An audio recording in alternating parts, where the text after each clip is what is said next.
This week on Raceweek Illustrated Garage Talk, we review the Southern Super Series inaugural race at Nashville.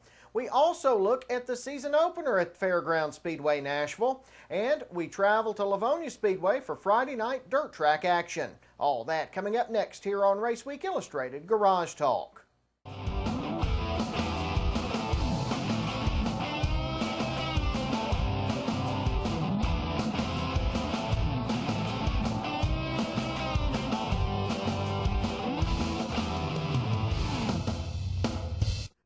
Hi folks, welcome to Raceweek Illustrated Garage Talk. I'm Brandon Reed. Thanks so much for being with us. We've got a lot of information to bring to you this week, so let's get started with today's headlines. Bubba Pollard gets a long sought after Nashville guitar for winning the Southern Super Series opener at Fairgrounds Speedway Nashville. Sterling Marlin opens the Nashville Pro Late Model season with a victory at the Fairgrounds. Kenny Collins outduels David McCoy for the limited late model victory at Lavonia Speedway, and Chase Elliott comes home sixth in his first NASCAR Camping World Truck Series race at Martinsville Speedway. For more on these and other stories, visit us online at raceweekillustrated.com.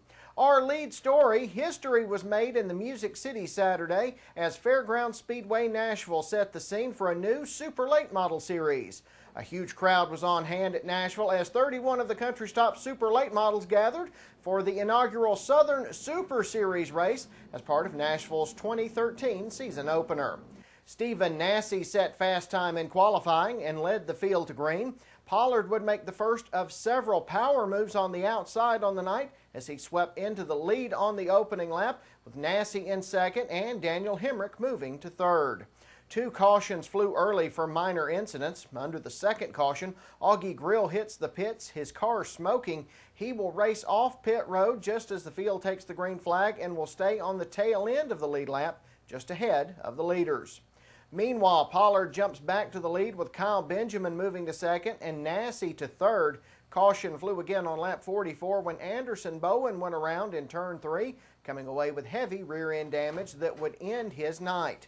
Jerry Artuso also went around while trying to avoid Bowen. He was able to continue. The caution was a break for Grill, allowing him to rejoin the back of the field. He would put on a passing clinic over the next 31 laps as he worked to make up lost time. Lap 46, Clay Alexander makes hard contact with the turn 3 wall, coming to rest in the middle of the turn. He would walk away okay. On the restart, Pollard would again move back to the lead with Benjamin in second and Donnie Wilson in third. TJ Reed would begin to make his presence known as he moved to fourth, with Mike Garvey in fifth. That would be the top five when the race reached the competition break at lap 75. Everybody hit pit road for the 10-minute break, allowing crews to make adjustments for the final 50-lap sprint. A roll of the dice during the break would invert the top six, putting Daniel Hemrick in the top spot for the start of the final segment. Bubba Pollard would restart sixth. Grill had worked his way into the top 10. He would restart in eighth. On the drop of the green, Pollard gets a big run on the outside, but it's foiled when Dawsonville, Georgia's Spencer Davis spins in turn 4.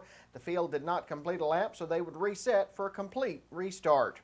Back under green, Hemrick moves into the lead with Wilson moving to second. Pollard gets another good run on the high side and would move to fourth. One lap later, Pollard moves around Wilson into second and gives chase to Hemrick. All eyes were on a pair of battles over the next several laps as Augie Grill and Donnie Wilson does battle for the third spot. Grill would take it away on lap 81. Meanwhile, up front, Pollard stalks Hemrick. Lap 91, DJ Vanderlei suffered a broken left front control arm. He slows on the track, bringing out the caution. Hemrick would continue to hold the top spot on the restart, but Pollard was not to be denied. They go side by side on lap 94, neither driver willing to give an inch. On lap 95, Pollard retakes the lead and is never seriously challenged again. Scary moment here on lap 101. It starts when Kyle Benjamin slows with motor issues on the backstretch. Benjamin's car is losing fluid, and in turn 3, Jerry Artuso spins, making hard contact with the wall. Artuso's fuel cell is dislodged from the car, resulting in a brief fire as the cell slides down the track. Artuso was uninjured, but that led to a red flag condition to allow for cleanup. Two more cautions would fly over the final 25-lap stretch, including one for a 3-car pileup on the backstretch, triggered when Hunter Robbins spun. But that was all behind the leaders as Pollard powers away to his first Nashville victory with Hemrick in second. But the action wasn't over as Grill and Wilson raced for third coming to the checkered flag. Grill goes spinning, making contact with the inside wall. Wilson is credited with third. Grill with fourth. Stephen Nassy comes home in fifth. Let's hear from the top two. Bubba, after trying and trying and trying, you finally get your guitar partner. Tell me about the win. Yeah, you know, we couldn't ask for a better race car. These guys, we struggled when we got here with the change of this tire than what we run here back in the 400, and we struggled a bit, but we kept working and never gave up, and I can't thank the guys enough for their hard work. And, you know, we had a dominant race car tonight. I felt like it was one of the better race cars I'd had in a long time. Looked like you were just absolutely on a rail. Did you get worried on that invert after the break? You know, I did. You know, you don't want to get stuck back there in the back, but, you know, I felt like we had a good enough car to make it back up through there, and the 98 was good, so I couldn't ask for a better group of guys to race with, and it's a lot of fun. How's it feel to finally take that guitar home to Sanoa, Georgia? It's good. You know, we hadn't made many starts here, but, you know, the ones we've had, we finished second at the 400 last year and win tonight, so maybe we can come back to 400 and win another guitar. Second place, tell me about it. You know, Bubba was just class of the field tonight. He had us covered.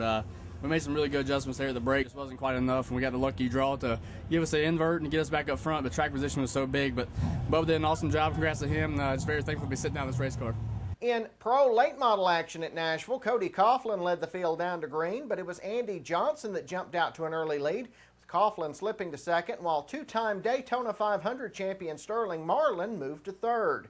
Coughlin and Marlin would put on a spirited battle for over several laps for second place. The fight would come to a head on lap 24 when the duo went three wide with the lap car of Austin Brawley. Brawley gets sideways as the trio race into turn one, but he hangs on to it.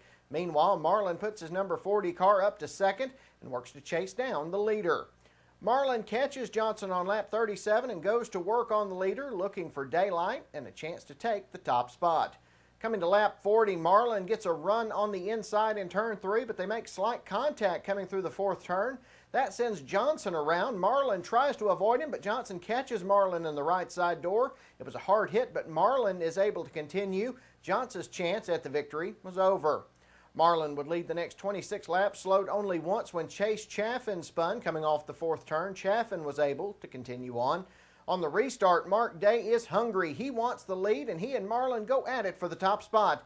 Day tries several times to make the move stick, but Marlin moves away into the lead. Sterling Marlin will go on to score the 75-lap pro late model victory, with Mark Day coming across in second, Coughlin in third, Tucker Wingo in fourth, Tyler Miles was fifth. Let's hear from the winner. Tell me about that win. It was a great win. You know, I thank Tootsie's Orchid Lounge for being the sponsor on the car. And all my guys, pretty competitive race. We had a great race car. And I got into Andy, didn't mean to. Tore my stuff up, his stuff up a little bit, but I guess got his a little more. But apologize, it's all my fault. The scariest moment of the night came during the running of the limited late model feature. It occurred when Greg Gresham spun on the front stretch and was slammed into hard by Chaz Chaffin. Chaffin's car continues down into turn one, making hard contact again with the outside wall before coming to rest over in two. That brought out a lengthy red flag condition to clean up the scene. Fortunately, everybody was okay. On the restart, Bobby Terry gets the jump on leader Alan Carter, and he goes on to score the victory. Carter, Eddie Taylor, Jamie Hoskins, and Ryan Lynch round out the top five. Other winners on the night included Jay Cohen in Legends, Aaron Ashcroft in Front Wheel Drives, Ronald Jackson in Pure Stocks, Bobby Joe Rippey in Super Streets, Cody Buford in Sportsman, and Jeff Letson in Modifieds. We're going to take a quick break. When we come back, we'll travel up to Lavonia Speedway in Lavonia, Georgia for some dirt track action. You're watching Raceweek Illustrated Garage Talk. We'll be right back.